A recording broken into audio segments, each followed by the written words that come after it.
demin. Obboleen kiyya kan islaamaa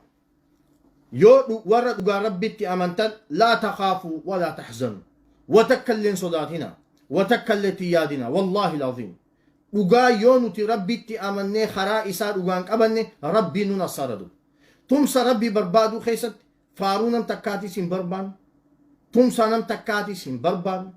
gargaarsa nam takkaatis hin barbaannu watakkatu galatooma warreen nu gargaaraa turtan warreen nuuf dubbachaa turtan warreen duba gartee nurraa deebisaa turtan jazaakumullahu khayran galata guddaa duba gartee nu biraa qabdan rabbiin jazaa keessan jantaan isiniif haa kafalu abshiraatu nuti kana hunda barbaaduuf isin dubbannutu ustaazummaa fi sheekummaa harkachuu fi isii miti nuriid nuti haqa jiru ifa baasnee rabbii keenyaa wajji wal qunnamuu barbaannatu haqa jiru ifa baasnee rabbii keenyaa wajji wal dubbachuu barbaanna kanarratti gahaan keenya allaha qofa isarratti hirkannee deemna isuma abdanna wannam takka irraa waa takka walaa gargaarsaas faaruus deeggarsaas watakka illee hin barbaannu allahaan nuuf gaadu allahaan kiyya nuuf gaadu kanaafuu ammaas irra deebi'eetiin dubbadhatu kitaaba kana keessa waan islaamummaa faalleessaatii jira kajechaa jirru kanuma kun waan nama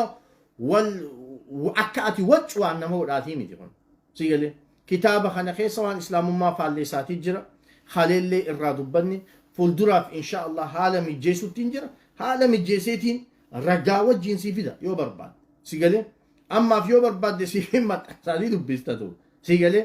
waan amantii tiyya faalleessuu jira waan islaamummaa tiyya narraa tuqaatii jira sigalee kitaabni kuni nama islaamaa hin laallatu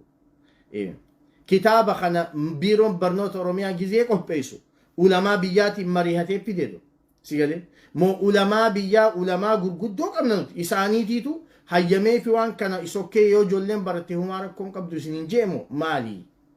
wanni kitaaba san keessa jiru tootaalii waan duba gartee amantii takka qofa calaqqisu kanaafuu dhimmi kuni nama islaamaan laallatu takka ammoo waan biraa hajachaa jiru wanni achi keessa jiru ijoolleen islaamaa duba gartee firraa beekuu qabdii jennee dubbanne nuti kanaaf wanni kan dhukkubsatu maali namni maali wanni kanaaf dhukkubsattu ati obboleesso qabso jirtaa deem rabbi barakaa keessa si haa kaayu qabsaawi obboleessa kii go ahead maasha allah rabbi barakaa keessa si haa kaayu obboleesso qabsoo ta'e keessa takka harkaas kaayyanneen beenu sigalee watakka illee irraa hin qabnu naxnu bari'uun nuti qulqulluudhatu nuti diin keenya been sigalee diin keenya been wanni rabbiin hawaasa biratti kabajaa itti nu godheen diin kanatu saniifidu wanni namatti ta'aniin diin kanatu wanni arra mataa itti ol qabannee deemnuun islaamummaa tana duba garte islaamummaa tana malee sabboonummaa miti irraan kaayyanneen tanaafuu obboleeyyan kiyya kan islaamaa wanni kitaaba san keessa jiru maal akka deemaa jiru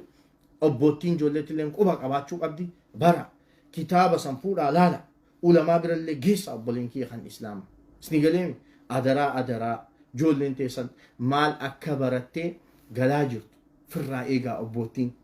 firraa quba qabaadha nabiin akkije alayhi salaatu wassalaam sallallahu alayhi wasallam kullukum mas'uulun وكلكم مسؤول عن رعيته إسن هندمو نقافة تنيجي